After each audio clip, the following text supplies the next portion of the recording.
kéré o, wọ́n kéré sí nọ́mbà wa. Wọ́n kéré sí nọ́mbà wa, àwọn ọmọdé wọ̀nyí kéré sí nọ́mbà wa. Wọ́n kéré sí nọ́mbà wa. Wọ́n kéré sí nọ́mbà wa. Not because I suffer fast, not because I pray and fast. No be your show, no be that. I'm watching. Hey, Osinachi, I'm no kwa, Osinachi. Man, Osinachi, I'm watching.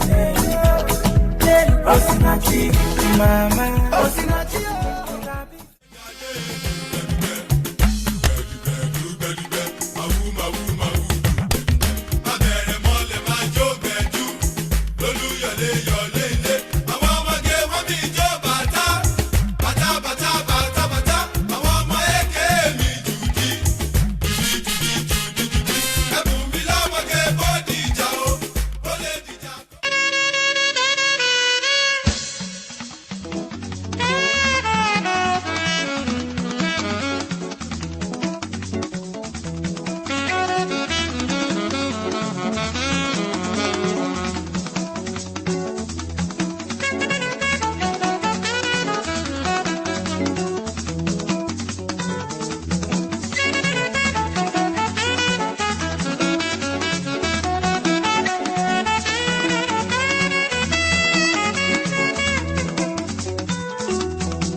Wọ́n kéré sí nọ́mbà wa. Wọ́n kéré sí nọ́mbà wa, àwọn ọmọdé wọ̀nyí kéré sí nọ́mbà wa. Wọ́n kéré sí nọ́mbà wa. Wọ́n kéré sí nọ́mbà wa. Not because I suffer fast, not because I pray and fast. No be your show, no be that. I'm watching. Hey, Osinachi, I'm no kwa, Osinachi. Man, Osinachi, I'm watching. Hey, Osinachi, mama, Osinachi.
kéré o wọ́n kéré sí nọ́mbà wa wọ́n kéré sí nọ́mbà wa àwọn ọmọdé wọ̀nyí kéré sí nọ́mbà wa.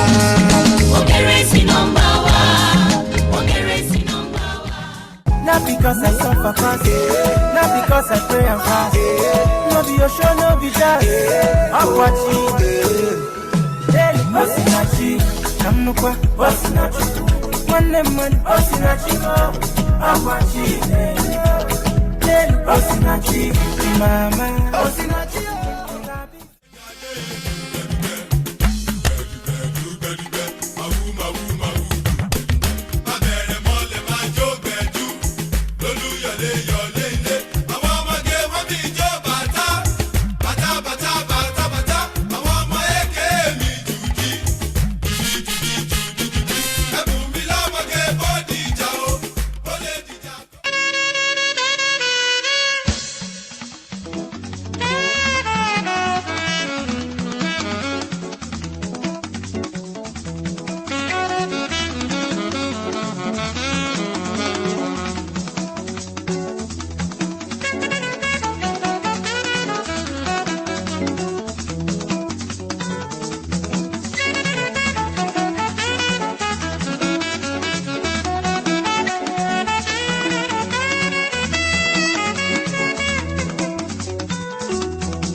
wọ́n kéré sí nọ́mbà wa. wọ́n kéré sí nọ́mbà wa. àwọn ọmọdé wọ̀nyí kéré sí nọ́mbà wa.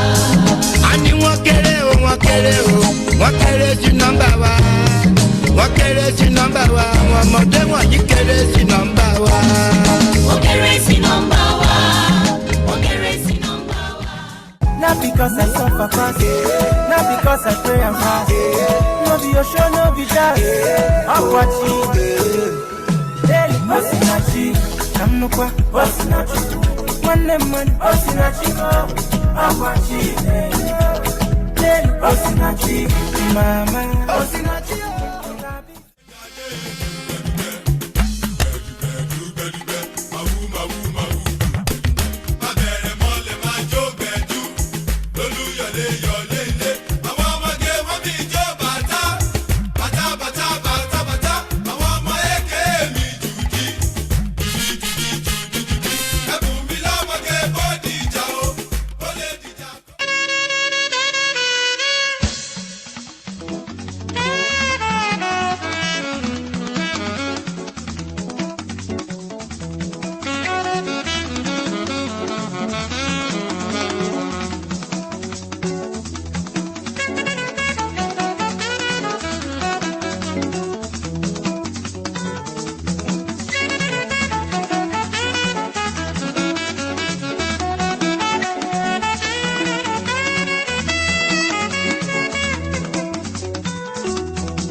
Can you all hear me? Yes. Can you hear me? Yes. Hi. We're 2 for 2. I love this for us. Excellent, excellent. Good morning. Good morning. Good morning. Morning. How do you pronounce your last name, Raina? Polivka. Polivka. Okay, excellent. Yes.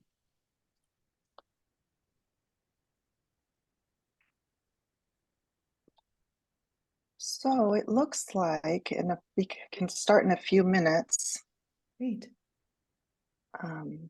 And I imagine that I'll just read the introduction of what you all are here to do, and you all can speak freely about the process as you see it, from dissertation to book, interviewing potential authors, etc. And then, of course, if you have something pre-written, you can also share that. So Great. No, Would anyone sounds like want a to plan. volunteer to go first? anybody, we can go out alphabetically. Yeah, I'm Last cool with name? whatever. Okay, Mhm. okay. And thank you for the note on the pronunciation of your last name, Bethany. Of course. I have one of those last names that's kind of, how do we do Mhm. this? Oh yeah. No, you get those, and then I know I work with a lot of authors of them too, and I'm like, no, names are important. If if mainstream society can figure out how to pronounce names like Baryshnikov, we can do your Mhm. name too. Like we should. Right, right, right, right.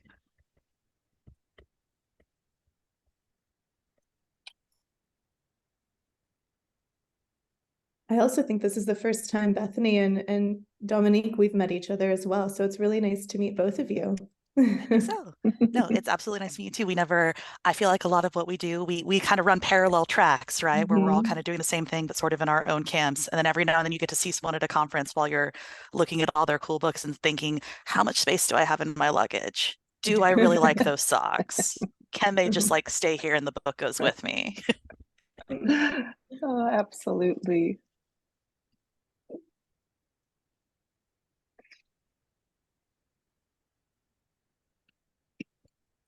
And Raina, are you actually in California right now? No, so actually I work from the Chicago area. I'm permanently remote. We moved here about 2 years ago from Chicago or from California. So it's nice to have that flexibility. Mhm. It's also nice that it's not, 7:45 where you are. I That's like that for true. you. And then are you in Illinois, Dominique? I work for Illinois, but I actually live in New Orleans. Oh, cool. Yeah, I work for Indiana, but I live in Lawrence, Kansas. So Oh my we're all gosh. living the remote dream. Wow, amazing. That's so cool. Mhm. No, it's one Okay. of the things I really love about the job is the portability. That does sound very enviable. Okay, we can go ahead and get started. My name is Robin Chapdelaine. I'm an associate professor at Duquesne University in Pittsburgh, Pennsylvania, and I am happy to welcome you this afternoon to the LSA's panel on book publishing. We have three amazing publishers from amazing publishing houses throughout the country, and they're going to walk us through some of the main steps to taking your dissertation to a book. They will present what they're looking for in potential publications and what potential authors should attempt to do before approaching a publisher, or any variety of those types of topics they will speak on. So I'd like to introduce each of the individuals first, and then we'll go ahead and proceed alphabetically with their presentations. So we have Dominique Moore, who acquired acquires in American Ethnic Studies, Black Studies, and Women and Gender and Sexuality Studies at the University of Illinois Press. Previously, she worked as an assistant editor at the University of North Carolina Press and was the 2019 Mellon University Press Diversity Fellow at the Ohio State University Press. Her academic background includes a BA in English with a minor in Gender and Women's Studies at UIUC and an MA in African American Studies with a literary focus from UCLA. She appreciates projects that use interdisciplinary methods to discuss marginalized groups and their material lives, and is particularly interested in scholars that grapple with identity, shared experience, and daring to exist in the world. One question Dominique likes to see authors tackle is, how do marginalized people assert themselves and establish communities in ways that defy time and space? So welcome, Dominique. I'll go on to introduce the other two. We also have Bethany Mowry, who is an acquisitions editor at Indiana University Press, where she acquires in African studies as well as in Middle East, Slavic, and Eastern European, and global and international studies. Prior to her position at IU Press, she worked in acquisitions at the University Press of Kansas and the University of Oklahoma Press. Bethany also holds a PhD in history from the University of Oklahoma. Raina Polivka has been working in academic publishing for 15 years. Prior to her appointment to University of California Press, she served as acquisitions editor at Indiana University Press for music, film media studies, Russian and Eastern European studies, and the humanities more generally. She has earned a graduate degree in comparative literature and holds an MLS in Rare Book and Special Collections librarianship from Indiana University. Since joining the University of California Press in 2015, Raina has expanded the celebrated music and cinema list and has launched new series including Sound Studies, Feminist Media History, Transnational Film Cultures, Hip Hop Studies, and Phono, Black Music and the Global Imagination. That sounds amazing. Most recently, she has been asked to lead a new program at University of California Press for first-generation scholars, participating in numerous publishing presentations and workshops over the course of her career. Raina is invested in cultivating scholarly communities through professional development and mentorship opportunities. She brings to her work a passion for innovation in scholarly publishing and a strong desire to elevate new voices that are undertaking cutting-edge scholarship. So we welcome all three acquisition editors. We welcome those who have joined us on the panel, and I will hand it over to Dominique Moore to begin this panel. Hey everyone, good afternoon or good morning, depending on where you are at in the world. As Robin already discussed, I'm an editor here at the University of Illinois Press. Before I get started, because I do see some folks in the crowd, by a show of hands, have any of you all had a conversation with an acquisitions editor at this point in your academic career? And if so, can I just see by raising hands? Okay, good. So it looks like we get to start all the way from the ground. I enjoy that. I always say that, well, actually, let me ask one more question. Do we have grad students in the audience right now? Or are we talking to mostly folks who are in professorships? We do have some grad students. All right, even better. I always say the earlier you can begin a conversation and a relationship with an editor, even preliminarily, the better. It helps just having a background and knowing how to speak. And I always say more so than that, kind of breaking the barrier, the nebulous kind of gray space of what happens to scholarship when it goes into publishing, right? And so I always welcome conversations with folks that are even in grad school. I always say, especially once you've defended your dissertation idea, it's fair game to start talking about, you know, what the next step might look like, right? And so I'll give a real, I guess, quick and dirty version of the entire publishing process from front to back, and then we can get that out the way and get to the more interesting parts, essentially. But yeah, like I say, and this will change depending on editor and press. Some editors and presses, they do like to see full book manuscripts kind of in an unrevised form to send it out for contracting consideration and review. However, more and more I'm starting to kind of see across the industry that even first-time authors are getting book contracts or getting agreements based on more just robust proposal material. So for me, for instance, I usually ask for a book proposal, a author CV, two sample chapters, two body sample chapters, and then I'll usually ask for either the introduction chapter or an annotated table of contents. And I also ask for a positionality statement as well, especially given some of the spaces that I work in, working with marginalized folks and communities. I usually want to know what an author's vested interest in doing research and writing about, and in many ways building careers off of talking about said kind of disenfranchised communities. Kind of what's their skin in the game, so to speak. And so those are some of the things that I ask for.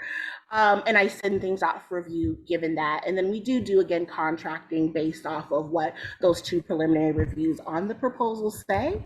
I like to tell people from front to back that they can expect their full manuscript to go out for review at least 2 times. I say usually budget for that for the full manuscript.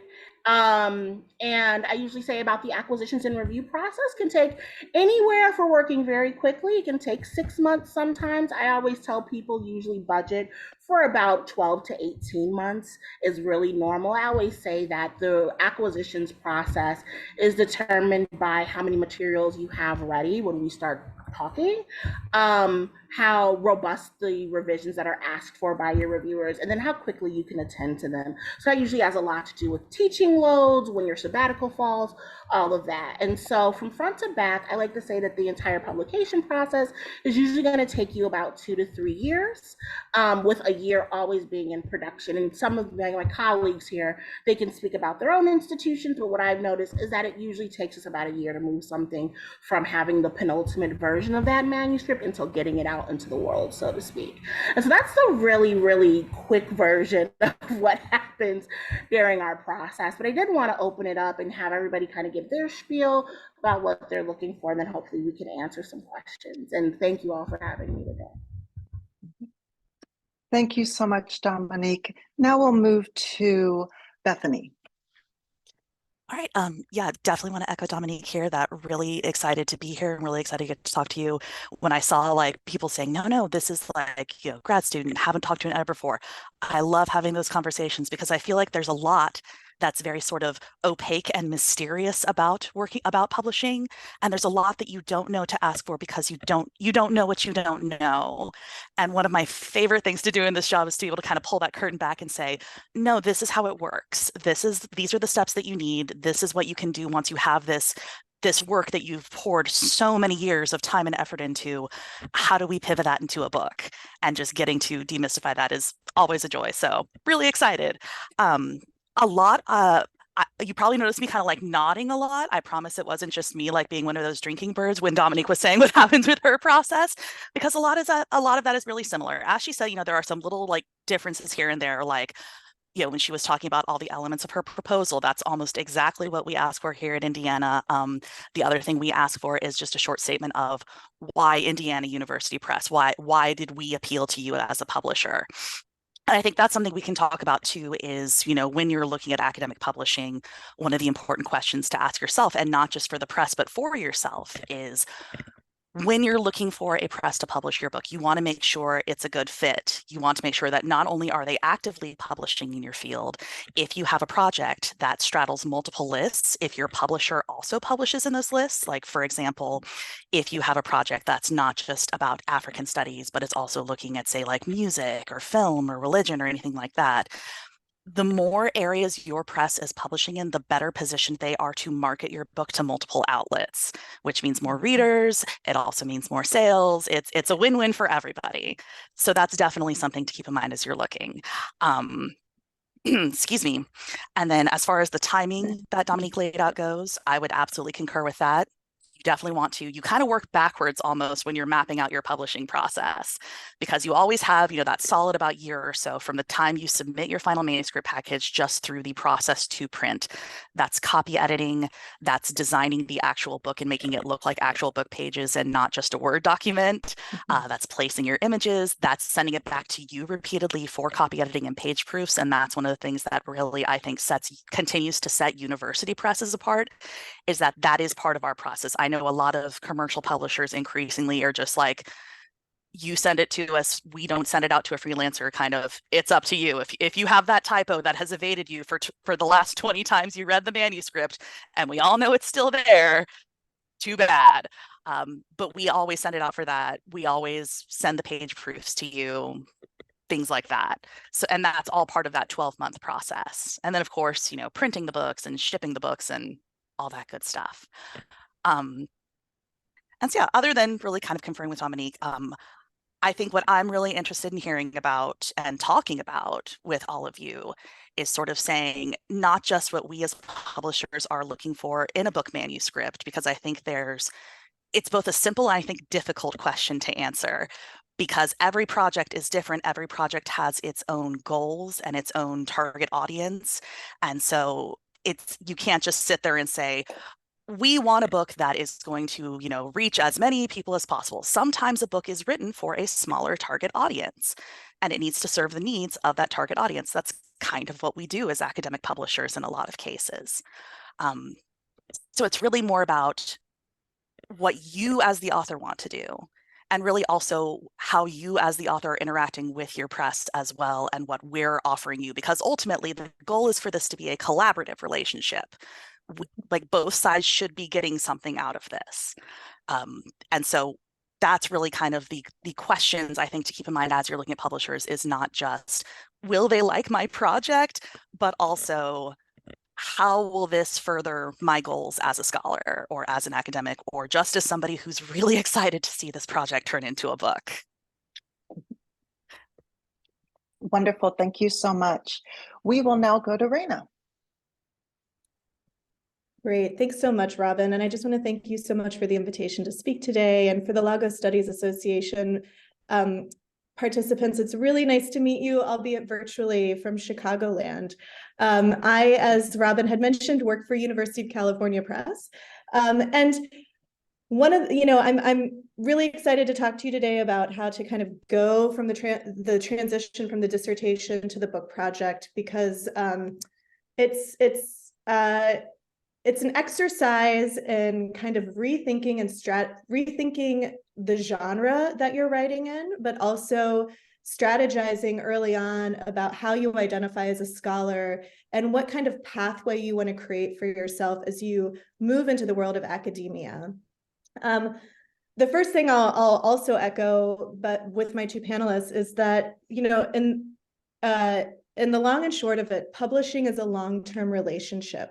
We seek out authors with whom we work, of course, and at the end of the day, it's important to find that editor that gets you and that gets your work.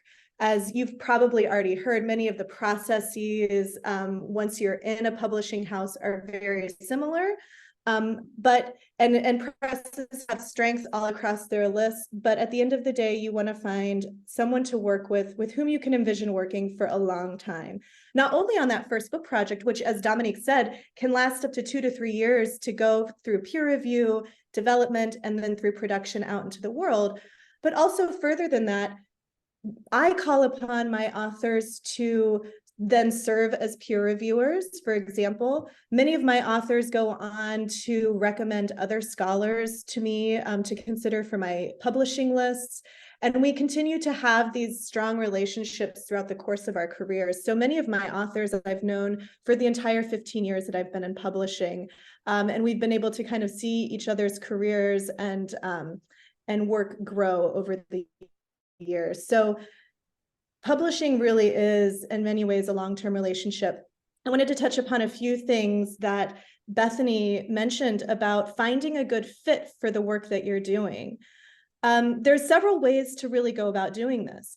Number one, of course, is visiting the websites of individual university presses. I think a lot of presses have invested resources in their websites to become portals for authors and for different stakeholders to go in there and discover new content, to discover new series, and to discover ways to kind of write that proposal, the guidelines for submission. So it seems very obvious, but websites can provide a wealth of information.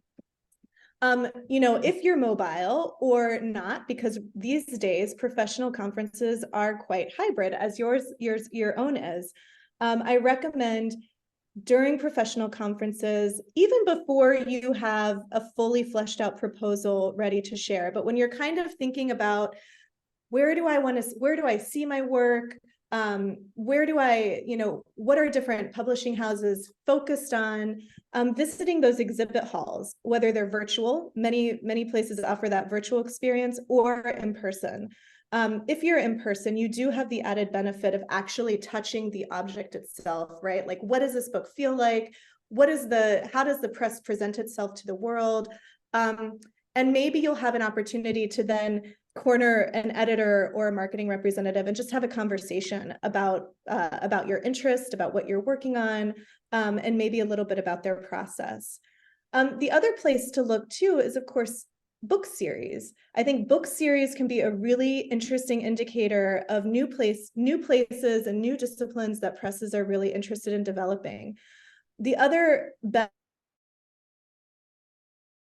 benefit of finding your way into a press via a book series is that these book series editors kind of act as ambassadors to the press. And so they're out locating new talent, locating new trends in the field to bring to that editor's attention. As I'm sure Bethany and Dominique can attest to, we are inundated daily with things that come, what we call over the transom proposals. So things that we're not expecting, and they kind of flood our inbox. So finding ways to get your work and your project to rise to the top of the pile is really important. And using series editors can be a really good strategy for that. The other way that you might, the other kind of strategies to mobilize and finding a good fit for your work is enlisting the help of your mentors, and that's faculty that you've worked with, people on your dissertation committee, but also your own peers. Do you know people who've published with certain university presses, and can they recommend them? Oftentimes when I'm kind of going through new submissions, I look to see, does this person how does this person position their work in relation to what I'm doing with the list, with my acquisitions? Are they referencing series? Are they referencing certain books? Do they know, can they pull upon experiences from their peers that have published with University of California Press?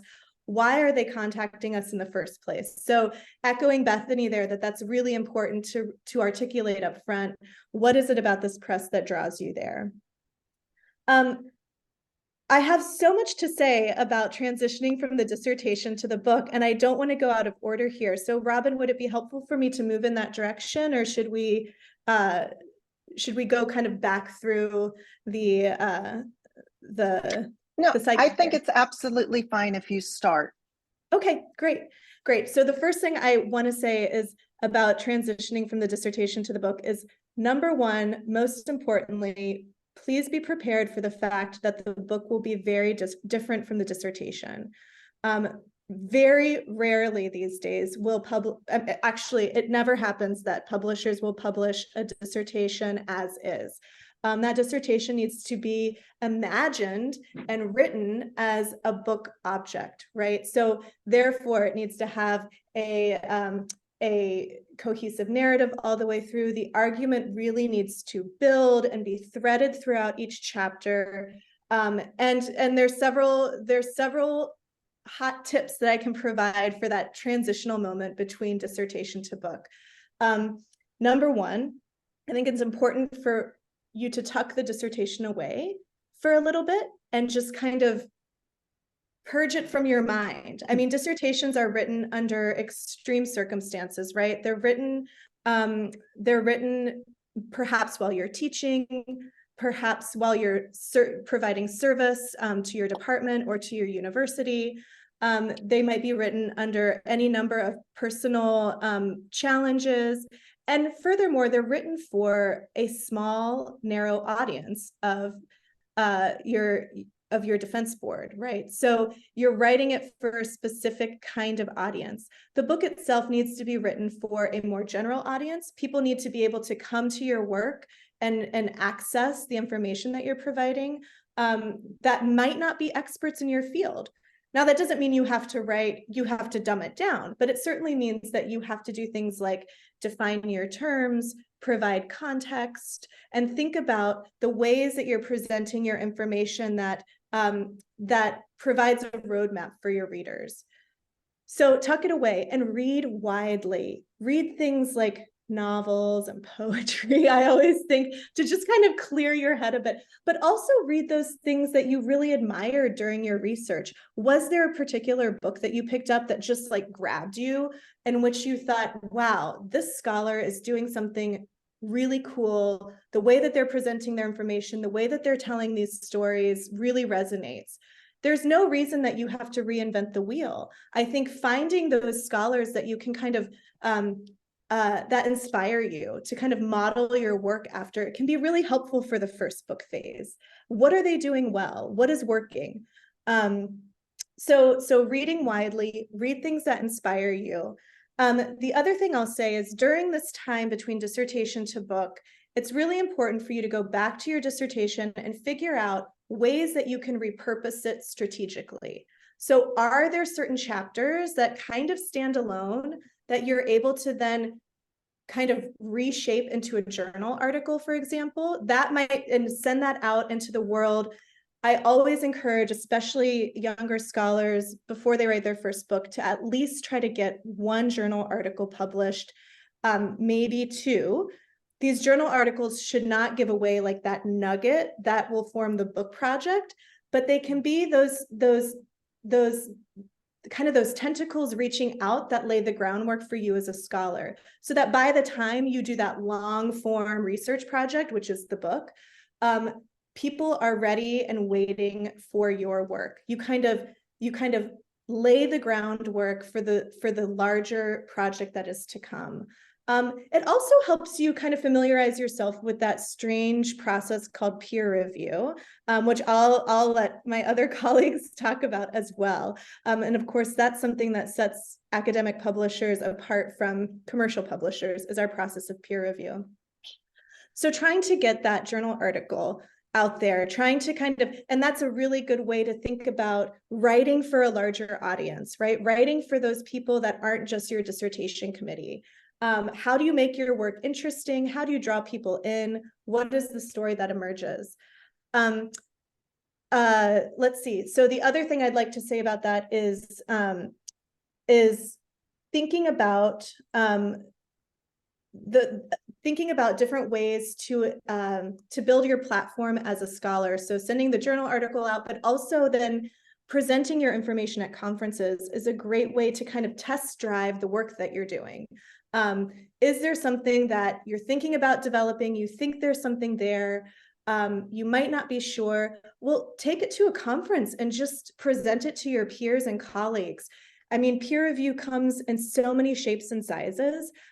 We at Presses invoke the formal peer review, which is on record, but there's other ways to get that feedback that are just as invaluable. And so enlisting the help of your colleagues and peers in the field, having people just read your work who aren't experts to see if it really hangs, can be really helpful. So there's a lot that can happen between the time of the dissertation and the book. And I encourage people to just take a little bit of time to figure out, to kind of figure out the lay of the land that way. And in the meantime, research different presses to figure out where it is you see your work really aligning.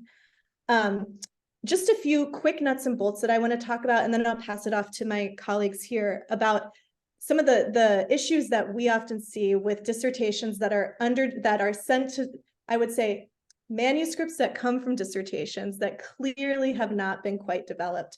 A few bugaboos that really stick out are things like excessive notes. So making sure when you're going back to reshape parts of your dissertation into the book, to really think about the documentation methodology that you're using, because many times in dissertations, the notes fields become places where you almost have a different conversation sometimes. Sometimes you're listing everything under the sun. And so really thinking about kind of filtering through the notation. The other thing that's huge, that is a big signal, I think, to editors that not much has been done to reshape the dissertation, is the issue of voice and narrative voice. I think oftentimes in dissertations, people rely, students, because you are still a student at that stage, students are relying on the words of others to really move their argument forward. They're citing everyone under the sun to build their case that they're doing something new for the field, right? Well, a book is your demonstration of expertise. You are the expert. You don't need to show us that you're the expert. You need to show us what you're doing and your argument, right? So really pulling back on those big block quotes, on kind of cataloging all the people that have said something similar, or on whose research you're basing your own, and really curating those important voices that do make their way into your book project, into your book manuscript, but always privileging your own voice. Many times I will also say, when you do cite other people, when you are citing other scholars, it's important then for you to add your interpretation. Don't just, I think oftentimes I see people just kind of, we call it theory bombs, right? You're just like, bam, here's a theory, but we want to know how it applies to the work that you're doing. How are you interpreting it? And how does it help us better understand the argument or the work that you're doing in your book project? One of the last things I'll say to this point is, as I mentioned before, dissertations are written in extraordinary circumstances, and they're often written piecemeal, right? Chunked chapter by chapter by chapter, which you share, you get feedback on, etc. Very rarely are they written as a whole cohesive thing. And so the book project will need to be, kind of that polish, that through line will need to be very apparent in the book project. I always suggest that authors think, when they're thinking about mapping out what their book is going to be, to think creatively and strategically about the table of contents, because the table of contents becomes a really important thing, not just for how you structure and formulate your ideas, but it's also a really helpful roadmap for your reader. And so thinking about, well, and I'm sure Bethany and Dominique can speak to this too, but having gone to so many book fairs, for example, I see people pick up these books, they look at the front cover, they look at the back cover to see what the book's about and who blurbed it. They look at the index and bibliography, and they always look at that table of contents, because that table of contents is so revealing for what that book is doing. And you can do a lot with that table of contents. It will also come into play in the proposal, because editors will want to see that annotated table of contents that shows precisely that through line that we've been talking about, right? How do all these chapters hang together?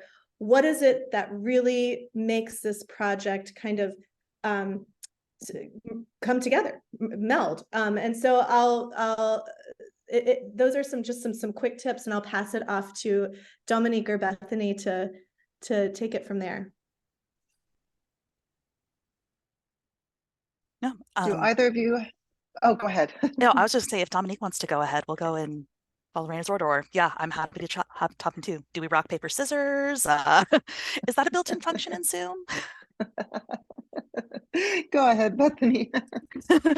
Excellent. Yeah, so thank you, Raina, for all of that excellent information. this is all really helpful to know because it's definitely, it's a pivot from dissertation to book. And I think that you really landed on the core of it, which is that the purpose between the dissertation and the book and the assumptions that are being made about the author are so different, because the dissertation, like Raina said, it's all about you kind of have to rely on the works of others because you are still seen as, you are the student who is kind of proving their chops, right? That's the whole process, is that you are going before this very select group of scholars who have hopefully worked with you for a while and are familiar with you and your project. There are certain terms that they already know and understand that you can just throw in, like the name of a particular theory, and they'll be like, oh yeah, we've got that. And again, you are in the position of saying, I have all of this evidence to show this is what's going on. This is what I found. Whereas with the book, you get both the benefit and the curse of, you already have that assumed authority as the author. When somebody picks up your book, they're not picking up saying, I don't know, or at least not at the same level. It's more like, okay, this sounds interesting. Prove it. They want you to prove, yeah, they want to be able to read and, you know, assume that you as the author know what you're talking about, because the idea is if you didn't, you wouldn't have a book. And so being able to kind of take that voice for yourself and write from that position of power can definitely be a process. And it's definitely something that, and can kind of convert your dissertation for. I think that's another benefit of this, setting it aside, like Raina talked about, just letting it marinate for a bit. Also, by that point, you've probably read and reread it so many times that your brain just needs a break. Saying this as somebody who recently defended her own, mine is currently in that process where it just gets to sit quietly for a while and think about what it's done. But it does give you that kind of ability to process. Yes, no, Germana's From Dissertation to Book is a excellent manual to kind of walk you through this process. And I suppose, let's see, going through, I was frantically scribbling while Raina was talking. Loved the comment that she said about, you know, having an accessibility of audience, which again doesn't necessarily mean you have to dumb it down and break out the hand puppets. But what it does mean is, you know, take a little bit of extra time to at least either to explain your theory in a nutshell, and to also perhaps throw in a citation that says, if you want to know more about this, go on there. You're basically, you want to craft the book in a way that, in most cases, because again, sometimes there's a specialist book for a specialist audience, but in most cases, you want to craft it so that an interested reader who's intrigued by your topic can dive into it and find something there that will grab them, whether it's because, oh, it happens that they are very interested in, you know, the application of Foucauldian theory to you know, spaces of performance in Lagos, something like that, or because they just want to read about the people who are performing in that space in Lagos. If you have a project that both kind of offers at least an entree into that theory, but then also has, like Raina was saying, kind of that through narrative, like there's something there that can grab them and keep them interested in reading, you've just doubled your audience with the same work. And you've just ensured that somebody who didn't know that they needed to be interested in the applicability of this theory is then saying, wow, you're onto something here. And that's a really excellent feeling as an author to have. Another thing I would say too, that Raina was saying, you know, talking about, you know, reading the things that you've admired. This is something I think we haven't quite mentioned yet, but another great way to potentially find a publisher is to check those books and check your bookshelf in general and see who published those works. Granted, you do have to look for change over time in that. One really great resource is the AU Press's website. It's just aupresses.org, has a subject area grid list. Presses who are members of the AUP are asked to frequently send in data that says what areas we are still publishing in and what areas we used to publish in, but we aren't so much anymore. And the grid shows all of that. It has different color dots. There's like, I think, a black dot if you're still publishing it. There's like a white one if it's like, they used to do literary criticism, not so much anymore. But that can be really helpful too, as a way to sort of target and see what press not only is willing to come forward and say, this is what we do, but has an active presence in that field and is actively pursuing works. So that can be another great resource as well. But like I said, check your bookshelf, check the books that you've enjoyed reading, also check the books that were really important for you as you were doing your own work and say, who did they work with? Sometimes check the acknowledgments and see if there was a particular editor that they worked with too. That can be a really nice, handy thing to do. Let's see. I did want to go ahead and ask, and also while I'm going with two, Raina, Dominique, if either of you just want to hop in and we riff off of each other, I am totally fine with that. Dialogue is awesome. I did want to ask Dominique, do you want to talk about peer review, or do you want me to talk about peer review? I can talk about peer review. I have a couple of comments regarding, again, the book proposal and the difference between the dissertation, the book, and all that. And I can dive right into kind of my process or method behind peer review. Everything that everyone has said here is fantastic. One thing that I did want to add is also, we talked a little bit about audience, but I know when I'm looking at a book proposal, I have usually three audiences in mind. For dissertation to book projects, usually the audience I usually say is going to be a specialist, what I call peer-to-peer or scholar-to-scholar audience. So it's going to be people who are in your field who know the groundwork. Another audience that I'm also thinking about, and this usually might be sometimes for more so books 2 and 3, but would be the course adoption market. And so this is going to be a book that is written in mind for the undergraduate market in particular. And so, like Raina and Bethany were saying, that book, you might actually do more work in the footnotes, because it's also, in addition to being scholarship, it's also kind of a treatise on how to do scholarship for people who are in undergrad and grad school. And so that's something to think about as well. And then that third elusive audience is the smart trade or academic trade audience, meaning people in the general public that if it's an interesting topic of kind of public importance, that a person off of the street might see this in a bookstore and pick it up and buy it. And that's going to have a whole different type of narrative structure, because that's going to be, again, more story driven. And so those are kind of the three audiences that I'm thinking about, and something that I would ask writers to also be aware of when they're thinking of who is this for, essentially. I also know some people that they are interested in making very accessible scholarship. They want something that their grandparents or their parents or their siblings can pick up and read and understand as well. And that also has a whole different type of language and walking through process. And also, I would say there's also the fourth audience, I would say, is also your tenure committees. I always say I'm working with two, kind of your end consumer that's going to be buying the book, and then the tenure committee that you really are writing your scholarship for. Because we would like to say that the song and dance ends once you defend your dissertation, but anybody who's been in the academia knows that that is not the case. You are definitely still kind of proving yourself and your merits to the academy. And so keeping all of that in mind is something that I always ask folks to look at. Regarding piggybacking off of something else Bethany said, a great way to find the proper presses, I always say take your bibliography from any of the work you're doing. I always say sort by year and look at any presses that continue to come up that have published within the last 5 to 10 is a little out, but about 5 to 7 years. That lets you know what presses are staunchly in the conversations that you're seeking to have and are actually and actively having, and they have the relationships with the correct reviewers in that space. And so hopefully that's a nice enough segue to talking about the review process and what we're looking for reviewers. So to be a reviewer, the thing that I'm usually going to be looking for, and that you'll often hear, is you want someone that's going to be an associate professor or a senior professor. And usually what that means is that they have a book themselves published, preferably with a university press. And so they've been through the process. Some exceptions to that rule, I might replace one tenured professor that has a book published with maybe a more junior faculty member if they've published really robustly in the journal space, right? Depending on the space that we're in. For instance, I do publish books sometimes in the education space or in the communication space where the full book is actually not a prerequisite for getting tenure in those spaces. And so it's not, some of the best scholars really in the field don't actually have a full book, but they're really well learned, especially if it's also a newer field where the junior staff, junior faculty are doing some of the more interesting work that you're directly in conversation with. That's also a balancing act. I always say I like to only replace one reviewer with that profile, because what I've come to notice is that actually people who haven't written books are usually actually a lot harder peer reviewers. I always say going through the process kind of mellows you out a little bit, and I hate to say humbles you, but lets you see really how hard the hazing process that is book review can be. And also when you have folks that are, gotcha, I can definitely do that. I'm actually like already speaking at halftime, but I will slow down even more.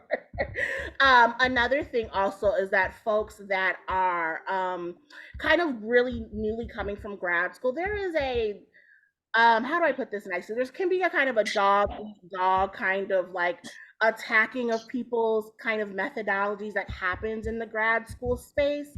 That again, a review can kind of come in that spirit of not necessarily trying to build up and show where things can be improved upon. And so all of that are things that I am thinking about. I like to do the peer review process in concert with the author. And so I have an intake form that I've put together. And one of the questions that I do ask is for the names of 3 to 5 scholars in your space that you, I would say, dream team. So for the most part, dream team, who would you like to look at this scholarship? And it usually has to be people who are not at your home institution that you're at, and folks that were not at the institution where you got your dissertation from. But everybody else is pretty much fair game. And I actually also ask, are there any names of people that you would not like to see your manuscript at this point? I always say, would you rather some people engage with your ideas post-production? Because I also remember being in academia slightly, and there's people that I'm like, I don't know if I necessarily want them to see my ideas. There's a lot of academic beef that I've learned exists through this review process that I try to circumnavigate. Sorry, I've got emails coming through. So those are all the questions that I usually will ask. I also have previous book authors that I've worked with, or folks in the space that I've built relationships with that I might query. Another great place where I will query for peer reviewers is through my series editors. I'll ask them for names of people in the space. If I have an advisory board, a series advisory board, then I will also lean on them to do some peer reviews as well. And then once we kind of put a list together, I used to say that usually if I had a list of 5 names, I was pretty sure that 2 or sometimes 3 reviewers, depending on how interdisciplinary the research is, I usually am going to be able to get that out for review with 5 kind of queries. That usually, and my colleagues, they can speak about this more. I usually have to put together probably a list closer to 7 to 10 folks before I'm sure that I'm going to get that out for review properly. And so what we have for the peer review process, we send them a questionnaire, and I'll talk about just the full manuscript because it's just a little easier and less wieldy. But what we have is we have a review where we ask them some questions regarding your arguments, yeah, no problem. Regarding your market, regarding the audience again, regarding the argument you're making, the writing, all of that. And then there's usually a category of about 4 decisions that we can make at the end of that review. Well, the first one being that they don't recommend publication at this time. The second being that they recommend publication with mandatory revisions. And all that means is that the reviewer wants to see the manuscript again. That they recommend publication with optional revisions. That usually means that there are revisions, but they think that they can be attended to by the acquisitions editor and the author themselves. And then recommending publication with no revisions. I always say most first-time authors, the first time you're writing a book and taking a crack at it, you're gonna come in under category 2 usually, which is mandatory revisions necessary to move on to the next part of the process. And so what we then do at that point, I read through all the reviews in the spaces where there might be some discrepancies between the 2 readers. I'll usually talk to the author, and I'll let you know kind of these are the things that I really want to make sure that you address in what's called the author response letter and revision memo. And so what that is their opportunity to talk back to the reviewers and give them, and say what revisions you will be taking up. I always say, especially in the spaces where you will not be taking up revisions, giving some rationale as to why. And I always try to tell people, one of the things I put in all of my emails, like first and foremost, this is your scholarship. These are your ideas that you want to put position in the world. Just because someone says that they would like to see a revision, that doesn't necessarily mean that you have to take it up, especially if you have good reasoning as to why you won't be doing that. I will say one of the major differences between the journal review process and the book review process is regarding anonymity of the reader and the scholars. So my understanding for journal articles is that usually it's a double anonymous review. So the reviewer doesn't know the author and the author doesn't know who the reviewer is. That's a lot more difficult to do with a book project, especially when it's coming out of the dissertation, especially these days. It's as easy as Googling around a little bit. And so the reviewer will know who the author is. However, the author most times will not know who the reviewer is unless after the review process, the reviewer gives us permission to share their name with you. And some reviewers do that. Sometimes they have a lot of comments that they want to share directly with the author, and they even build a relationship of their own during the revision process. However, generally, you should expect to not know who your reviewers are. And I also give the caveat, don't try to guess as well, because you sometimes will have conversations with authors where given kind of the feedback, they might think they know who the reviewer is, and I will say 8 times out of 10 you're usually wrong.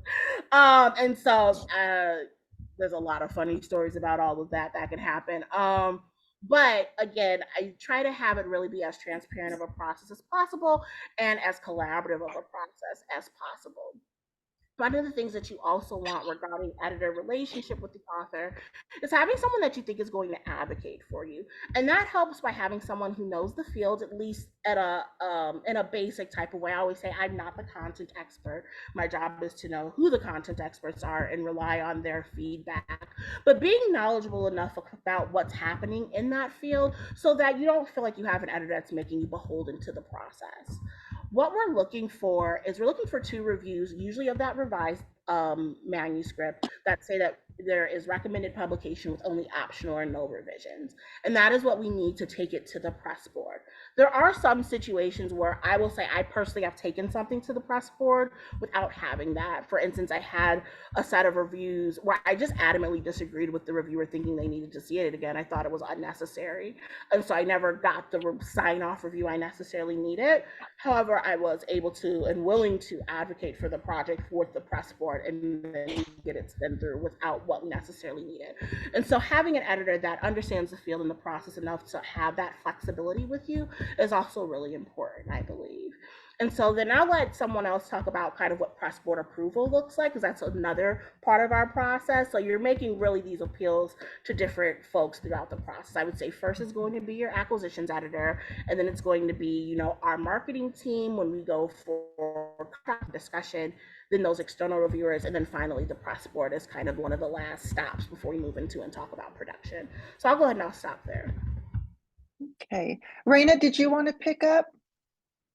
Yeah. Thanks so much, Dominique, for those helpful points about peer review, which can always be really, really opaque and sometimes stressful. But I think all of us agree that peer review is there to really make those projects better, right? And to provide that the best kind of peer reviewers are the ones that offer that constructive feedback to show how to develop to indicate advice on how to develop the work and etc.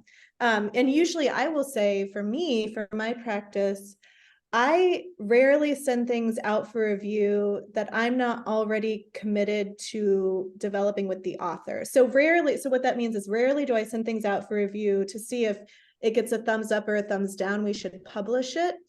I'm usually sending things out for review because I know I really want to publish a version of this work, and I'm enlisting the peer reviewers to really help me figure out help me and the author to figure out how to make it the best work it can be.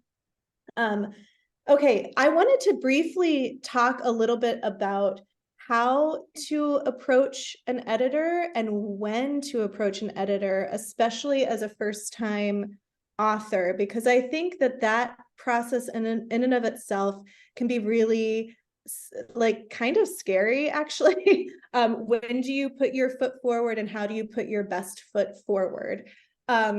Okay, so let's say you finished the dissertation, you've taken your time away, you really have not just kind of a shadow sense, but a real sense of what that book project is going to do. This is a good time to start exploring different editors, to start exploring different presses. I would say anytime when you're at professional conferences or you have an opportunity to talk to an editor about your work, even start at that phase. Say, this is what I'm working on. Does this sound like something your press would be interested in? Do you have any advice for me? Are there other presses you can think of that I might check out? So starting to just break the ice at that early stage is totally fine. I would say the moment to actually set an official meeting with an editor to sit down and talk through and present your project, present the work, the book project, is when you have a good proposal fleshed out. So this means you have a sense of the structure, you have the argument pretty much laid out, and you have a roadmap for yourself that you're going to follow to completion. So you have kind of, you've set the clock ticking, you're ready to write the book, or to heavily revise those chapters. For me, that is a great time to then start trying to make those official meetings with press publishers. One of the great things, of course, I think, a silver lining of the pandemic certainly is that many of us are now very comfortable meeting on Zoom. And so even if you're not able to go to those professional conferences, which has always been like the industry standard for reaching out to editors for first-time books, reaching out via email and trying to set up a Zoom call or something of that sort to sit down and have that first conversation with an editor.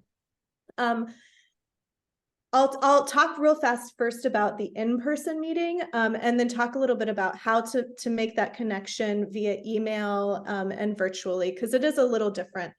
I think for that in-person meeting, let's say you are planning to attend a professional conference, and I would say, maybe 3 weeks out, 3 to 4 weeks out is a good time to start reaching out to editors. That's when they're starting to make their schedules for the conferences. And many editors are meeting with many scholars every day. And so it's good to kind of send that preliminary email in which you introduce yourself. You introduce where you are, I think, in your career. You've defended the dissertation. Are you on the job market? Are you a postdoc? Do you have a lecture position? Do you have a tenure track? These are all kind of important ways to introduce yourself. You have kind of an elevator pitch of your project. So like 3 sentences that grab someone immediately. What is it that you're doing that's new? And give them a sense of how you're doing it, right? And then mention, your desire to connect, and you might mention a few days that work best for you. Once you get that meeting scheduled for with the editor, I will strongly suggest that you do not bring a hard copy of your work because editors have so much that they're navigating, and there's so many meetings, and it's like sensory overload that to hold on to a proposal is really difficult, and not quite reasonable these days. You might, in that introductory email when you're seeking out the meeting, offer to say, hey, I have a proposal ready. Would you like to see it before the meeting? I'm happy to send it to you. But don't expect that the editor has read deeply into your proposal when you take that meeting. That meeting is really a chance to, I think, restate your elevator pitch, to introduce who you are as a person, how you identify as a scholar. I think this is a really great opportunity for that human connection, to see how the two of you engage in ideas together. It is not a place to sit there and go through chapter by chapter what it is you're going to do. It's and then I do this in chapter 1, and in chapter 2 I look at this, and then in chapter 3. I think that in-person meeting is really valuable to give broad strokes indication of what you're going to do, and to have a dialogue, right? The editor might ask you to go into that detail. They might ask you to talk more about your methodology. They might ask you to pull, like, what really excites you about your book? What is a case study that can kind of encapsulate the gist of what you're doing? So leave that space open for those kinds of dialogues. You don't have to sit there and present the whole proposal.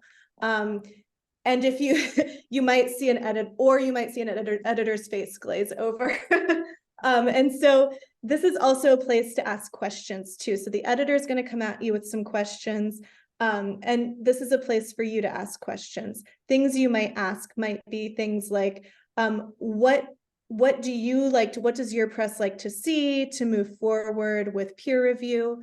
I think Dominique mentioned that some presses really insist on a complete manuscript, and other presses are willing to move forward with peer review or a contract based on a proposal. And for me, it's a proposal and 2 sample chapters. And you know, we all have our different things that we like to see. For me, I do not like to see introductions up front. I like to see 2 body chapters that really showcase your voice as a writer, that showcase the stories that you're surfacing, that showcase how you're implementing that primary and secondary research. I think that introductions can be really, really difficult to write. And in many ways, a good proposal kind of serves as an introduction, you know, in a different form. So talk to the editor about what it is they want to see. You might ask questions about the timeline to publication, which Dominique shared so well. This kind of, it is kind of a 2 to 3 year process, but you might ask, like, what are the touch points that you would look forward to along the way, right? When you might also ask things like, what can you expect from the editor? Does the editor give feedback? Does the editor rely on peer? Like, how does the editor work with specific authors? That might be some helpful information. And something else you might consider too is what kind of, you know, kind of marketing support does a press provide for your work? And this is a great opportunity too, to then talk a little bit about the audience that you're writing for. And we've talked about that at length here today. Is your work interdisciplinary? Where do you see yourself as an author? What kind of spaces do you authentically populate, right? Do you go to different conferences? Do you see your work, like, do you read and work with different journals? How do you kind of, what worlds are you engaged with, and how can the press kind of help support you in that? So I think those are really good conversations to have. Then after that meeting, which might last probably like 30 minutes. So it's kind of you know, there's a lot happening in that 30 minutes. I think it's a great idea to then, once the conference is over, to follow up with the editor on email and to then send them your proposal and any additional materials they might have requested. At UC Press, we require a proposal for every project we contract, regardless of what stage it's in. If it's a full manuscript or it's a chapter, we always see a proposal. I like to say a proposal is a genre unto itself, and it's written for, I like to say if we think about audience, there's like 3 audiences that you might think about when you're writing that proposal. The first one, of course, is the editor. So, you know, making sure all those boxes are checked in the proposal guidelines, that you've answered, that you've kind of addressed all the things like argument, table of contents, annotated table of contents, the specifications, how long is it? Is there any art or audiovisual or graphs or things of this sort that you want included?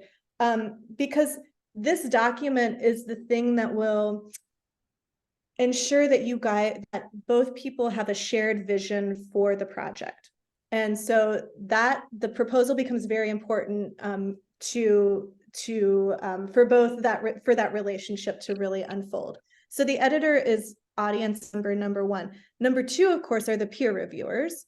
So we do send proposals out for peer review if we're thinking of sending or issuing a contract at an advanced stage for a proposal and sample chapters.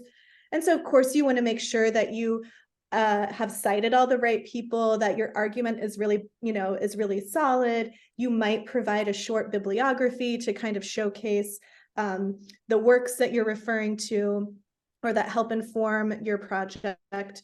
The peer reviewers will probably also look really closely at the ways that you talk about the book in the marketplace. So what are the other competing and complementing books out there that your work is in dialogue with?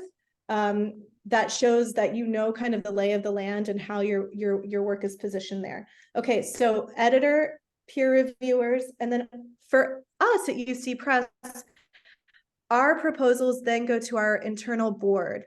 Our internal board is the body that issues contracts, that approves contracts. It's made up of our press directors, our senior management team, our production director, our marketing director, our sales associate. And so these people are all coming together to get on board with the project. And so it's an opportunity to kind of build that foundation, the books team foundation, to get everyone on board to help in the process of publication.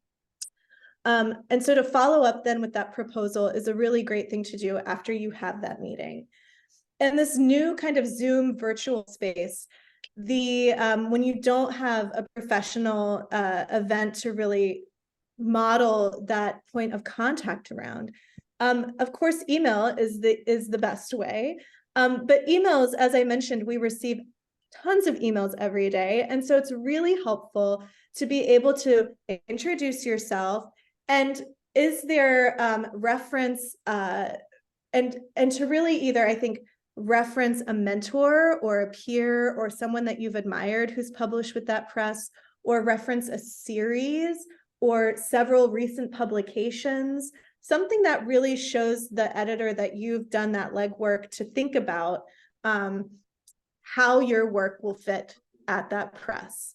I think that's a great way for them to really just like snap in and engage with what comes next. And then after that, your elevator pitch and your desire to set up a meeting and maybe offering a few times there. I think that Zoom call again will probably be 30 minutes long and kind of can follow the same idea. It's a dialogue at that point to talk about what you're working in, how you're doing it, and what a press can bring to the table, what you can bring to the table and what the press can bring to the table. And so I think that's kind of just, a helpful way to think about how to approach a publisher and when you might be ready to have those official conversations. And I don't know if Dominique or Bethany have any different ways that they navigate that, or have any other insights to share on that kind of opaque process.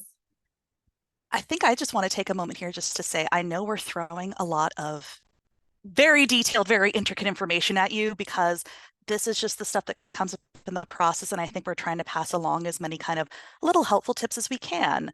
But just to kind of go back to a Mac review, first of all, there will not be a test after this. All of these steps are things that you should be able to ask your editor to clarify. They should be willing to guide you throughout. That is our job, is to be your advocate through the publishing process, to be willing to, as we said, pull back that curtain and say, here's what's going on. We're not going to judge you if you magically don't know how the entire publishing process works. We're not going to be, or at least I'm never mad if it's a question, because that means that you're interested and it means that you're trying to do something well. Why would you get mad about that? And I think I just want to highlight too, I hope another thing that's become clear with these, I know we've been talking a lot about various possibilities, and I think maybe just to circle back around and say, there is no perfect book and there is no single one way to do this. Really, if there is anything that is the one way to do this, or the one way to make this book, it is what you as the author are hoping to get out of this book and what you are envisioning. You, at the end of the day, are the best champion and the best advocate for your work, and that is exactly how it's supposed to be. So if you have something in mind, if you have that target audience in mind, don't be afraid to step forward and say, this is what I'm going for. This is what I want this work to be able to do. Also be willing, talk. I think this is something to have in conversation with your editor, to go back and forth and say, I want my book to have more of that generalist audience, where then the editor can say, okay, right now the version that you have is maybe a little bit opaque for non-specialists. Here's what we would need to do in order to accomplish that. But at the end of the day, like I said, it's what you want and need to get out of the process, and we want to work with you to make that happen. And also, if there's a case where it seems like you have a goal and you're talking with a press and it seems like it's not quite meshing the way you had initially hoped, it's okay to go around and to try other venues. Just because one editor doesn't quite gel doesn't mean that all of them won't quite gel.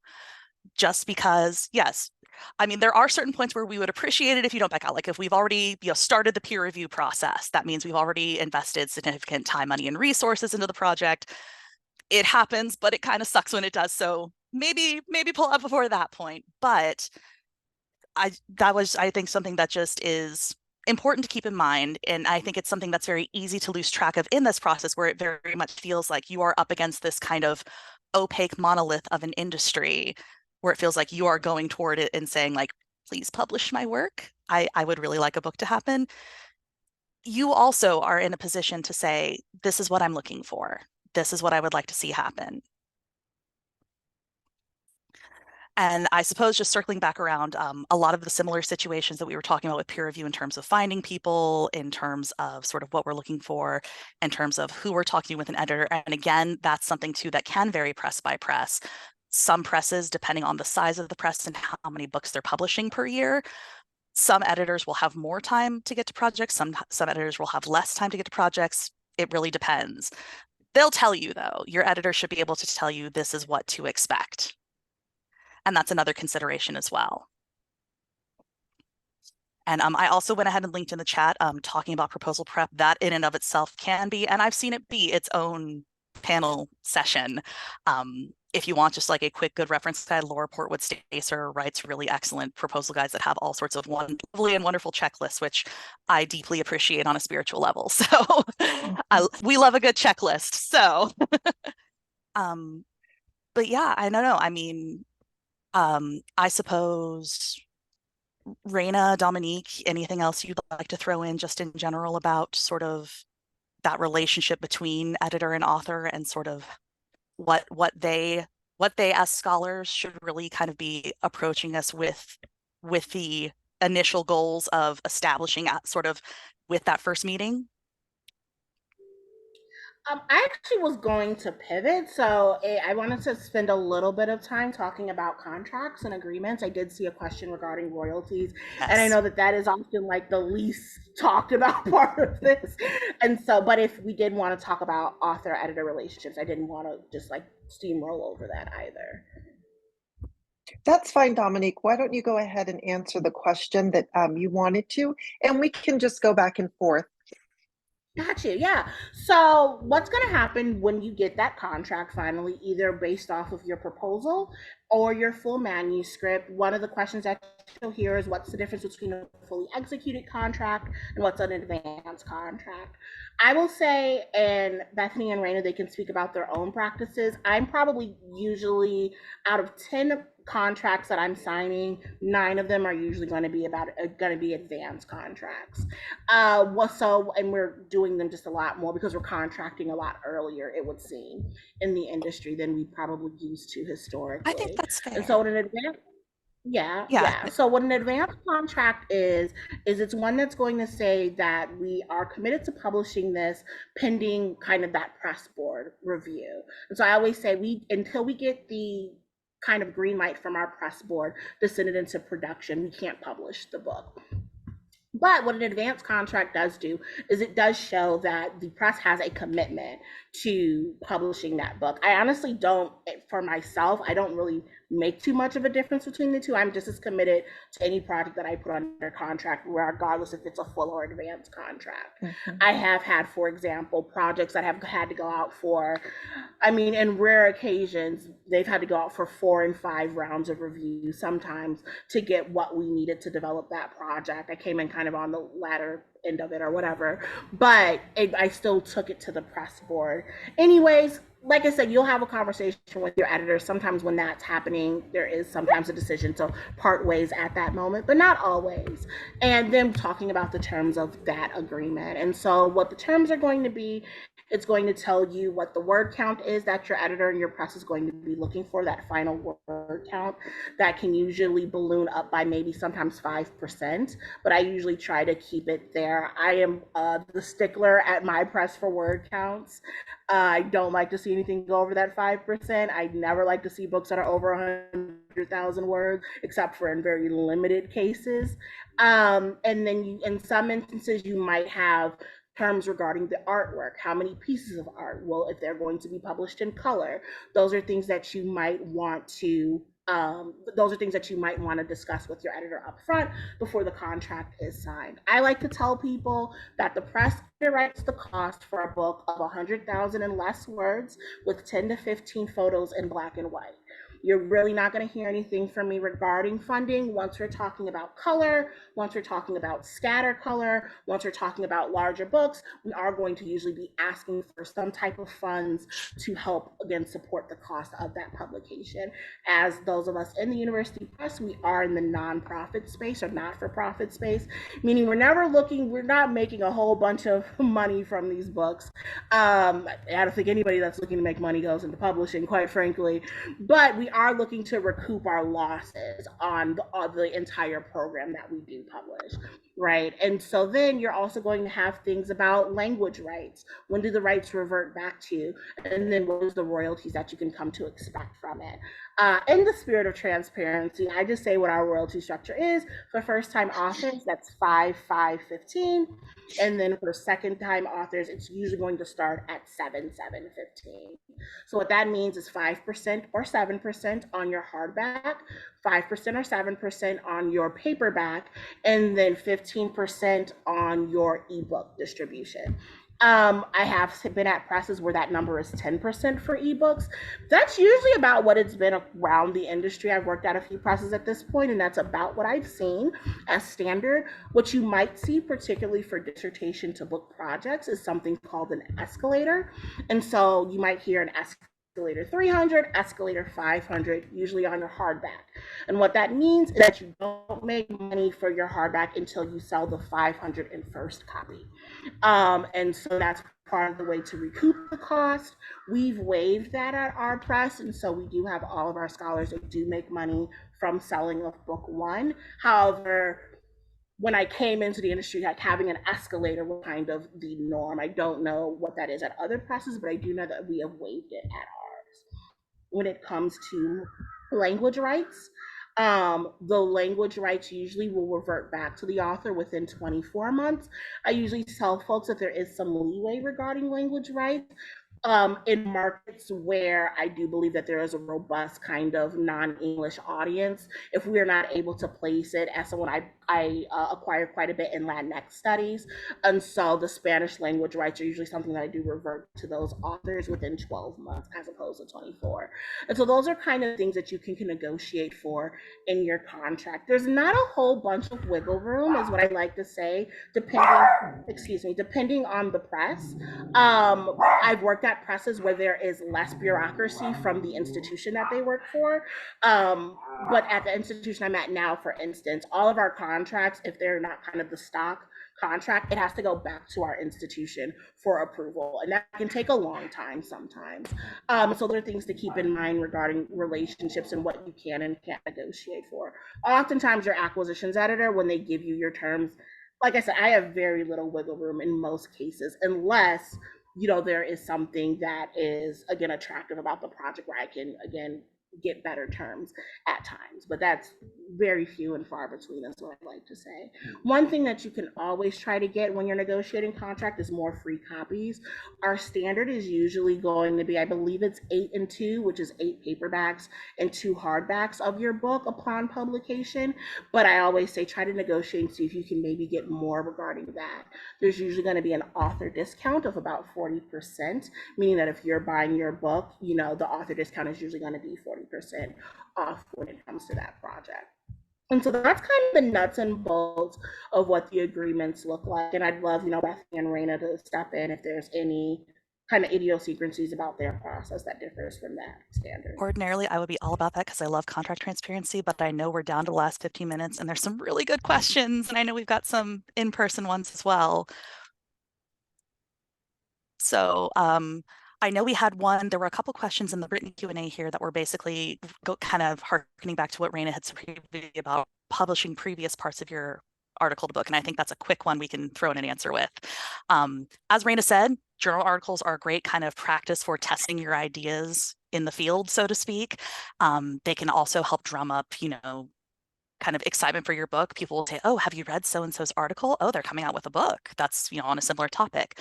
That said, it can also be very hard to market a book that is already available throughout various subscription platforms. Usually the metric we're looking for is if up to 20% of a book is previously published material, usually that's fine. Once we start getting above that point, we have to start kind of asking harder questions of, okay, just about how much, how extensive is that? So it's kind of a Goldilocks scenario of publish a little bit, but make sure it's the just right amount, not too little, not too much. So I think that tackles two questions, but I also see we have the raised hand in the actual room itself. So if we have questions there, I'd be totally happy to answer those or whatever else we've got. Yes, I have a quick question about rights. And I'm wondering how common is it to reserve, for example, the Nigeria rights or Africa rights for a book like this? Because it's very difficult to get American university presses in Nigeria. So could that be something that's discussed from the get-go, or if you could say a little bit about that? Thanks. Yeah, that's an excellent question. I'm happy to. I will say most of our presses, I'm just real quick and then lob it over to Rena. I know for us at least, we aim to have world rights because we do have world distributions. That said, I know this is something that comes up repeatedly with my African studies list in particular. And so usually those kind of distribution rights either can be negotiated, or if you have a publisher in mind, that's absolutely something to bring up with your editor as you're like either before or during the contract process. I think that's something that can be negotiated and that can be discussed. And it's definitely something that we look at and say like, yes, we would love it if our projects get more circulation on the actual continent. We understand that sometimes we do our best and it doesn't quite get there. But Reina, I'd love to hear if you have other experiences, because I know California's got a bit of a long reach, and I'm pretty sure you have your own like distribution company, or you're just California. No, we actually work through Ingram and an international sales team that also works, I think, with Columbia and MIT. But we, I think especially for more monographic books. So again, these are like the scholarly publications that we're talking about today. We're very open to waiving rights for authors from specific parts of the world that might be difficult for us to reach. If we want the book to be as useful and to reach as widely as it can, and while we do have a very active rights department who are attending like Frankfurt Book Fair and the Beijing Book Fair, etc., we oftentimes authors can contribute immensely to the ability for their book to reach in a more local space where they might be able to drum up the resources for. So yes, we are often willing to waive those rights for that specific area or region. And it's certainly something to bring up with your editor, around the time that you're negotiating and discussing contracts. So others from the audience, perhaps? All right. Yeah, thank you very much for those helpful thoughts. I have a question around peer review. Peer reviewers comment. I do know that for journals, when you receive those comments, you are at liberty to revise along the suggested lines. And at other points, you could well meaningfully disagree with certain conclusions from the reviewers. And this will go into your, of course, response note when you're sending back the work after it's revised. In my experience, some journals have accepted, such positions. However, others have, of course, obstinately refused, suggesting that their reviewers, are be all and end all, in that case. What I do seek to find out, and which I want you to speak to with respect to your individual presses, is how does it work, with you? Is it a case that when a reviewer has sent, or your reviewers have sent back, their reviews to, the author, and the author has fundamental grounds to disagree with certain positions, would you go forward, or would you simply insist that this author dance to the tunes of the reviewers? Thank you. Yeah. I believe that one thing that I enjoy about the book publishing process is that it's a lot more collaborative than the journal space, in my opinion. And so I'm never one for making anyone do anything in their scholarship, except for in the most limited of cases, I will say. There's a project, for instance, now that I have where it's been in review a couple of times now. And there have been a couple of scholars in their field that they have not contended with, that both of the reviewers have brought up, the series editors have brought up. So it really depends on how many voices are asking for that revision, is what I would say. If it's one reviewer, it's definitely more going to be more of a negotiation. But I do have instances where it's come up in multiple rounds of review with multiple sets of reviewers. And that is usually going to be the type of revision that I might take a little more seriously, is not the right word, but I might really ask that you really have a really good justification for why you're not going to be taking that up, is what I would say. And I don't like really a top-down bureaucratic review process, just because I always say part of what being an editor means is kind of being able to read a review, and sometimes the review process can bear out because there's also a science to being a reviewer, right? Of sometimes you'll have reviewers that aren't able to parse out. Sometimes something can be a good argument, it's just not the argument you would have made. And some reviewers might have a hard time looking at the difference between those two, but you're allowed to have a data set and come to a different conclusion than the reviewer might have had. However, it doesn't mean that the work is not without merit and doesn't deserve to be in the world. So what I like to say is, what the review process, in addition to kind of vetting the work for publication, it also is a way for you to understand what that post-production review process might look like when it's out on the market. You get to kind of see what different factions of the market might say about your research. And so from that perspective, I always say take most comments seriously, but again, you don't necessarily have to change anything. Like I said, except for in those very limited cases where it's a lot of voices all kind of saying the same thing. And then we're going to have a meeting and we're going to kind of sit about how can we address this in the best way that saves the integrity of your work while also giving credence to some of the voices in your field.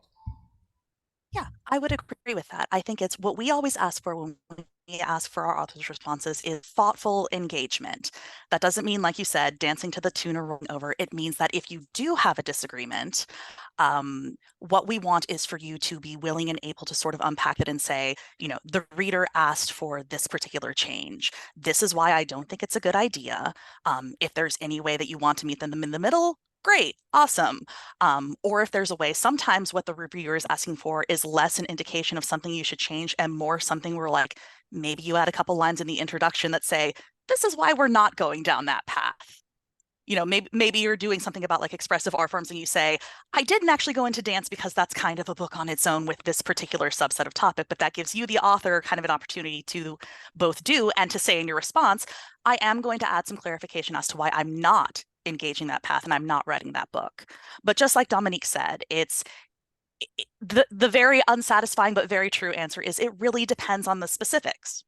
And it depends on if it's something, you know, if you have multiple readers in a row who have said, you have to explain this core concept or the reader will be lost for 200 pages, that's usually a sign that your wider audience is going to run into that same problem and you're going to get nailed on it, but like at a time when it's too late to change the book. On the other hand, if you have one reader, sometimes, you know, despite the best efforts, despite the collegial design of the review process, sometimes you do end up with somebody who gives you a piece of criticism where it's clearly a case of, if they had written the book on the topic, that's what they would have written. And that's not a bad thing, but it's also not what you as the author have in mind. And so you are completely free in those situations to kind of come out and say, that's not what I'm trying to do here. This is why. This is what I'm prepared to do, potentially to either explain why I'm not doing that, or I can simply say, that's not really what the goal is. But you do have that flexibility, and I think it's a really important part of the peer review process that you as the author have that space to be able to step forward and say, no, that's not the goal. Wonderful, thank you. I just want to make a quick note and address one of the questions about cost to authors, which I'm sure the acquisition editors would be happy to respond to as well. A lot of times the institution that you're with, especially if you're in a pre-tenured situation, will have, I believe they're called subvention monies, to apply towards any costs that the publisher might have for the author. But if there's another question, if you want to take maybe one or two more questions, and then we can go ahead and wrap up this amazing panel. So any other questions you want to address? Before we did that point as well, to the I always say another great place to go and ask for funds. If you've gotten any fellowships in your research space, going back to the institution or the body that gave you that fellowship, if they will then support some publication costs. Some of the larger fellowships have this baked in, such as NEH and the Andrew Mellon foundations. However, I would say go back to any place that's giving you money from your entire kind of academic career. And I would say make the argument that if they're going to support said research, then they should also try to support said publication and putting it out and disseminating it into the world. And that's a great way to pick up, I mean, any dollar counts, like $250, $500, like nothing large for some of these institutions that are literally hemorrhaging money. That's a really great kind of place to pick up some funds as well to help. Yes. And there's definitely funds out there. To add to that, I would say most often, and Dominique, I'm not sure if you touched upon this when you were talking about the contracts, but authors should be prepared to be responsible for all permissions for their books. So sometimes that might require paying permissions fees to rights holders. So if you're using any third-party material like certain images or poetry or things of these sorts, the onus really is on the author to get those permissions and to pay for them if necessary. The other thing to know about is often in book contracts, authors are required to do the index for their books. Now, you can do it on your own, or you can hire an indexer, which I think is more common these days. And usually presses have a contact sheet of people that they might suggest you reach out to do the index. Indexes can cost, depending on the length of your book, about $1,500 to $3,500. And so knowing that that's going to be a required cost upfront is good to know. So if you're looking at support from your department or from your institution, maybe you have some research funds you can pull, but thinking about, those unforeseen financial things that pop up during the book publication process. Yeah, the only thing I would add real quick, I promise, I see we have another hand, is sometimes there might also ask for like a high resolution image scan or file. Usually those aren't going to be too expensive, but sometimes that is an additional cost that gets folded in with permissions as well. But yeah, usually it's images, permissions, indexing are kind of the big three that are on the author's responsibility. Your press generally will cover all the rest of the stuff. And that's built into where it's doing things like setting the price of the book and building cost estimates.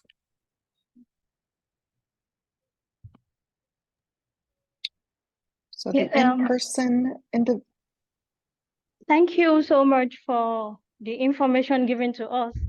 I would like you to kindly speak on the issue of currency of literature and also on the issue of titling a work.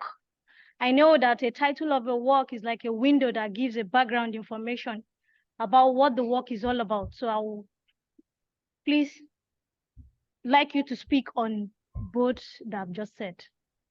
That's all. Yeah, one thing I will say is that the title is one of the things that will often change throughout the process of development, from submission through peer review, through all that, because with the title, there are a lot of considerations because you want it kind of has to serve multiple purposes, because of course you want it to reflect the material in the book, but in a lot of cases, especially in an increasingly digital market, it also often needs to include certain keywords or be able to ping with certain metadata in our sales partners and places like Amazon's.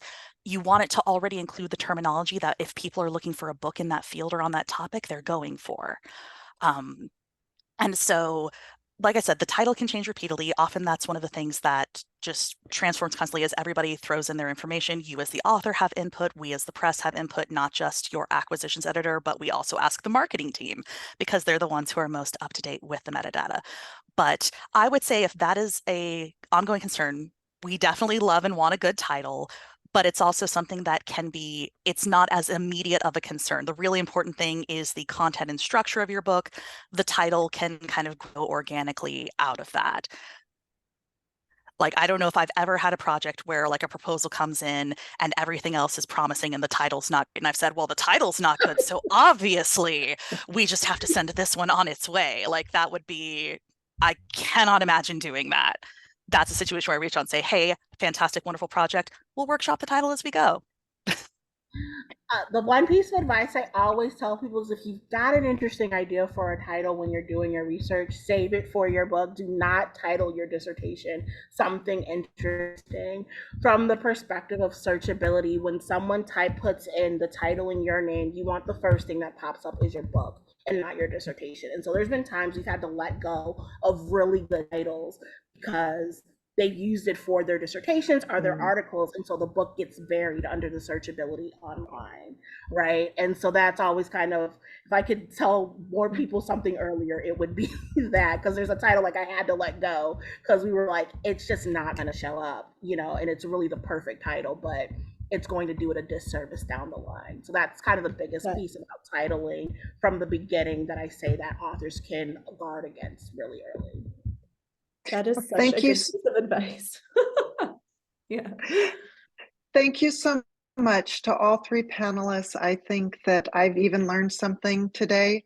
Going through the book publishing process, there's always more questions and sometimes there seems to be answers, but you all did a great job. I thank the LSA for opening up this forum so that individuals can have access to more information. And I'm going to venture to say that our panelists would be willing to continue to answer questions via email, but I would ask for your patience as they get through all the work that they have to do. So thank you for those who joined us. Again, thank you to the LSA for providing this forum. And I wish you all a great rest of your conference.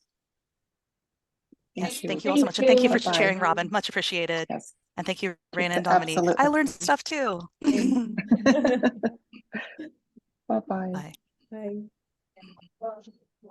Thank you.